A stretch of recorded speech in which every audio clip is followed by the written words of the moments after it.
बड़ी breaking news, बड़ी खबर। यूक्रेन रूस विवाद से जुड़ी हुई। ब्रिटेन के प्रधानमंत्री बोरिस जॉनसन ने पूरे यूरोप में सैनिकों और हथियारों की तैनाती बढ़ाने का ऐलान किया ताकि नाटो की मदद की जा सके। एक दिन पहले ही अमेरिकी राष्ट्रपति जो बाइडेन ने भी पूर्वी यूरोप में अमेरिकी फौज को भेजने का ऐलान किया था। साथ ही अमेरिका ने यूक्रेन की मदद के लिए हथियारों की एक और बड़ी खेप वहां भेजी।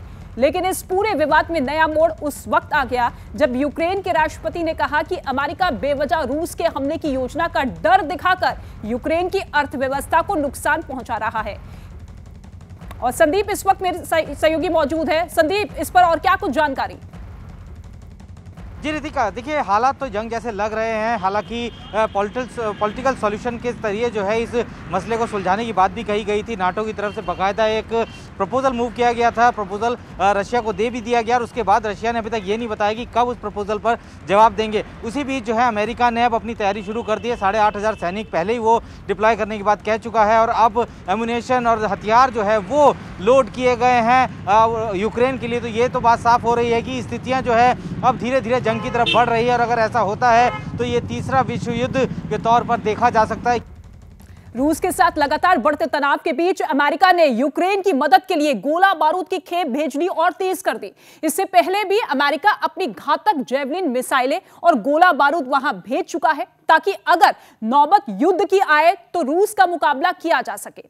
इस मामले में अमेरिका ही नहीं, कड़ी में उसने हथियारों की एक और बड़ी खेप यूक्रेन की मदद के लिए भेज दी। अमेरिका के डोवर एयरफोर्स बेस पर अमेरिकी सैनिक इन हथियारों को एक विमान में चढ़ाते नजर आए। एक दिन पहले ही अमेरिकी राष्ट्रपति जो बाइडेन ने ऐलान किया कि पूर्वी यूरोप में अमेरिकी फौज की तैनाती की जाएगी।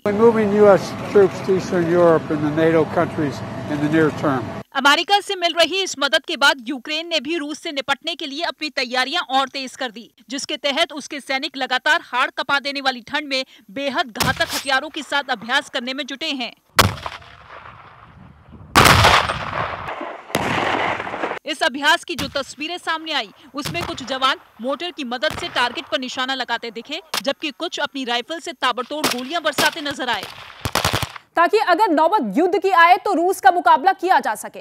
इस मामले में अमेरिका ही नहीं बल्कि ब्रिटेन भी खुलकर यूक्रेन के साथ खड़ा है और अब तो ब्रिटेन के प्रधानमंत्री बोरिस जॉनसन ने भी नाटो की मदद के लिए पूरे यूरोप में सैनिकों और हथियारों की तैनाती बढ़ाने का ऐलान कर दिया। जबकि अमेरिका ने पहले ही अपने करीब 8,500 सैनिक हाई अलर्ट पर रखे हैं ताकि रूस जैसे ही यूक्रेन पर हमला करे अमेरिका अपने इन जवानों को फौरन मोर्चे पर उतार सके, जिसका जवाब देने के लिए रूस भी कोई कोर कसर नहीं छोड़ रहा है और उसने भी पड़ोसी देश यूक्रेन की सीमा पर अपने 1 लाख सैनिक तैनात कर दिए, जिस पर राष्ट्रपति व्लादिमीर पुतिन का यह कहना है कि अपनी रक्षा के लिए इन सैनिकों को वहां तैनात किया गया।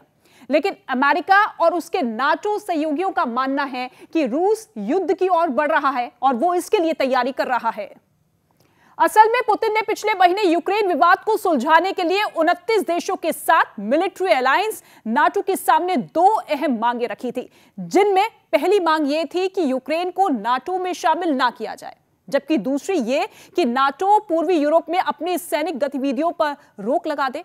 लेकिन अमेरिका और नाटो ने रूस की इन मांगों को ठुकरा दिया था, जिसके बाद से ही लगातार यूक्रेन और रूस के बीच तनाव बढ़ता जा रहा है। मगर इस मामले में नया मोड़ उस वक्त आ गया जब यूक्रेन के राष्ट्रपति ने अमेरिका को जमकर कोसा और यह कहा कि अमेरिका बेवजह रूस के हमले की योजना का डर दिखाकर यूक्रेन की अर्थव्यवस्था को नुकसान पहुंचा रहा है।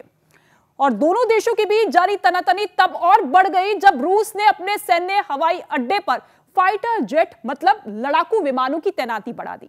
अभी तक जिस लड़ाई में टैंक और तोप के जरिए दुश्मन को चेताया जा रहा था, उसमें अब रूस ने अपनी हवाई ताकत का प्रदर्शन कर यूक्रेन को सीधा संदेश दे दिया, जिसके लिए रूस ने अत्याधुनिक तकनीक से लैस अपने Su-30 SM-2 फाइटर जेट का एक दस्ता सीमा के करीब कमेमेन एयरबेस पर तैनात कर दिया। हवा में करतब दिखाते विमान जैसे ही रनवे पर उतरे, दुश्मन देश की धड़कनें तेज हो गईं।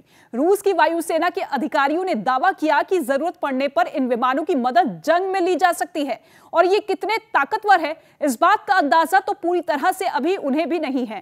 हालांकि बताया यह गया है कि ये फाइटर जेट हवा में ही दुश्मन के लड़ाकू विमानों को चुटकी में ढेर करने का दम रखते हैं, जिसकी वजह से रूस ने इन्हें जंग के लिए मोर्चे पर भेजने का फैसला लिया। सौ बात की एक बात यह कि अमेरिका और उसके साथी देशों ने कुछ रोज पहले ही दावा किया था कि फरवरी के दूसरे या तीसरे हफ्ते में रूस यूक्रेन पर हमला कर सकता है और इसलिए उसने यूक्रेन की सीमा पर अपने 1 लाख सैनिक उतारे, जिसके बाद रूस को जवाब देने के लिए अमेरिका और ब्रिटेन ने भी यूरोप में अपने सैनिकों और हथियारों की तैनाती बढ़ाने का ऐलान कर दिया। मगर अब यूक्रेन के नए रुख से इस पूरे विवाद ने नया मोड़ ले लिया।